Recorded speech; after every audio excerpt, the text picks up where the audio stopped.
name is Taryn Hout, and this is my video assignment for HSC 340 in the Fall 2019 Session B. This is my client Jonathan, and he's going to give us a little background about himself. Hello, my name is Jonathan. I'm 31 years old. I work a full-time job where I often work over 50 hours a week in a pretty high-stress environment. I work out 5 days a week, either running or lifting weights, and I eat a plant-based diet. I don't have any high blood pressure, high cholesterol, or any other poor health markers. All right, well, I really appreciate you coming in to meet with me today. You seem to have a good grasp on your overall health, and I have had a chance to go over all the details on your health risk assessment, and I'm curious to know if anything stood out while you were taking it. Well, yeah, over the past 2 years, I've improved my sleep, nutrition, physical activity levels, and plus I don't really drink, so I feel pretty healthy overall.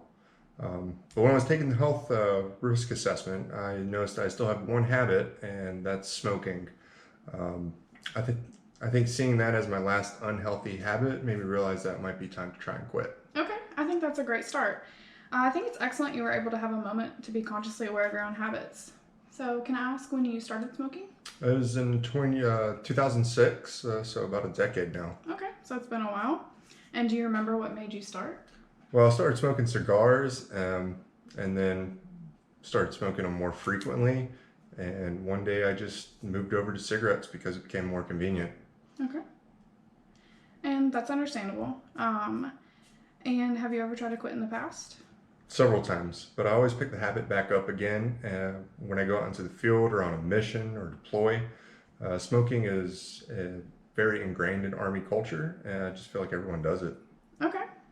And do you think you have any problems saying no to a cigarette if you are trying to quit, or do you think that there's something else there? Well, I think it's just because everyone around me smokes, and it can just be easier to be part of the group. Plus, it's honestly something to do. It can get really boring out in the field and on mission sometimes, so it's just something to help pass the time. But I can see how bad that sounds now saying it aloud. Okay. And do you think that anything went well in the past when you tried to quit? I think I'm pretty good at positive self-talk. I can see myself not smoking, and I can see in my mind how much more confident I am in myself, and that allows me to say no sometimes. Okay, I think that's important to bring up. That's something that we actually like to call self-reevaluation. So it's when you see yourself with or without a habit and you sort of are able to reflect on your self-esteem. So I think that's really great that you can already kind of do that for yourself. And I can also see that how your environment would create a barrier to change. I think if we can provide you with some of the right tools to use when you're in these environments, we can get you on the right path. And before a successful behavior change, I think it's good to weigh out the pros and cons. So what's something good that could come from just staying the way that you are right now? No change. Well, I'd probably have lower stress levels, less hunger, less irritability. Okay. Those are the things that really make me hate quitting. Okay. I'm really glad you could express that, though. Behavior change is not easy, but we can definitely try to make it easier. And how about any negative outcomes if you continue to smoke? Well, my wife is really worried about mouth and lung cancer. I've never worried about it myself, but she mentioned it in the past since I actually do have a few family members that have battled cancer in the past. I worry about my overall health as well, but I try not to focus on it too much. Okay. Well, it definitely sounds like you have someone in your court for your behavior change, though. And what's something positive that could come if you did give up tobacco? Well, I'd have a brighter smile. I'd save a lot of money. Okay. I wouldn't bother people around me smelling like smoke. I'd probably do a lot better in the morning when I go for a run. Okay. I think those are all really good motivators to change. And after observing your pros and cons, I kind of want to see where you are in terms of readiness to move forward. How does that sound? That sounds good. Okay, awesome. On a scale of 1 to 10, how important is it for you to quit smoking right now? I'd say about an 8. Okay, that seems pretty important to start. And why do you think that that's not a 4 or a 5? Well, I have like a family reunion next month, and I'd like to be able to show them that I've been able to quit and stick with it. Okay, I think that's a good motivator too. And how about on a scale of 1 to 10, how confident are you that you'll succeed at quitting this time? Probably a 4. I've just tried so many times in the past. Like lozenges have helped me replace nicotine, but it's just being around so many people that still smoke. And I don't know if my wife's going to believe me this time when I tell her I'm going to actually quit. Okay. So I can definitely see that having a good support system would really help you through this change. And last, on a scale of 1 to 10, how ready are you to quit right now? I'd say 6.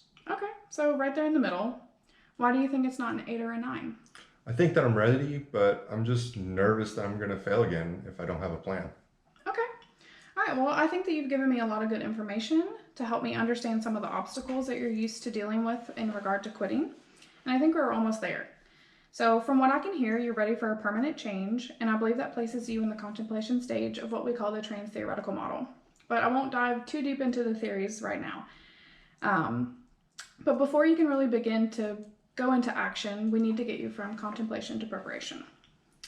And this will set you up with a solid plan to quit.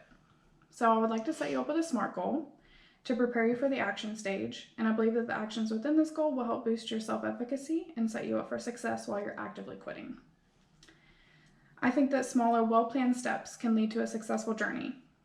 It should also help you to develop the skills that you need to navigate all those barriers that you've brought into the discussion.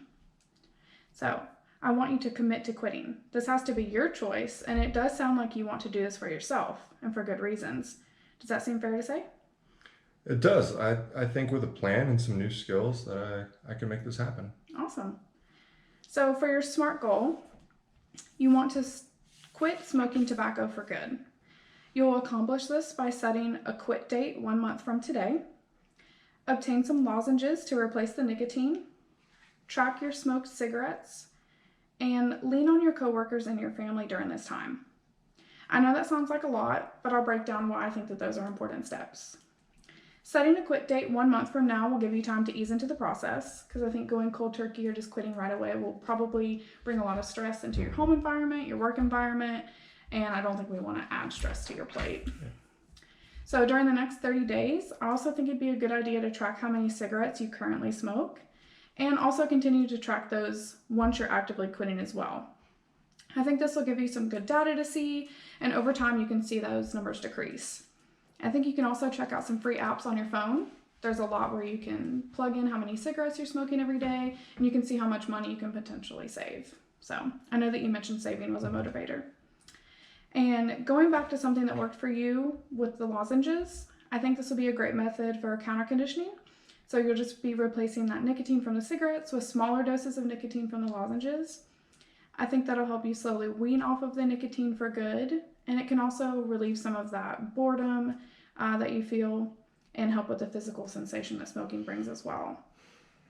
And finally, I think it would be a really good idea to establish some helping relationships. A common theme in our discussion today was that you don't feel 100% supported at home or at work. So I would like for you to have an honest conversation with your coworkers, anyone that you're close with throughout the day, and your wife, and just let them know how willing you are to quit right now. And these relationships will help you when you're feeling the urge to smoke. I think getting everyone on board and cheering you on while you aren't feeling as confident in your own abilities will be a huge step in the right direction. I think that will be a huge help. I don't think I ever told my coworkers, and letting my wife know how serious my commitment is this time around is going to be important. Awesome. I'm glad to hear that you're on board for these next steps of preparation.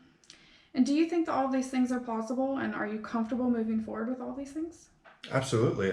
I think this is a great plan and probably just what I needed to get started. I think I'm really ready to quit this time.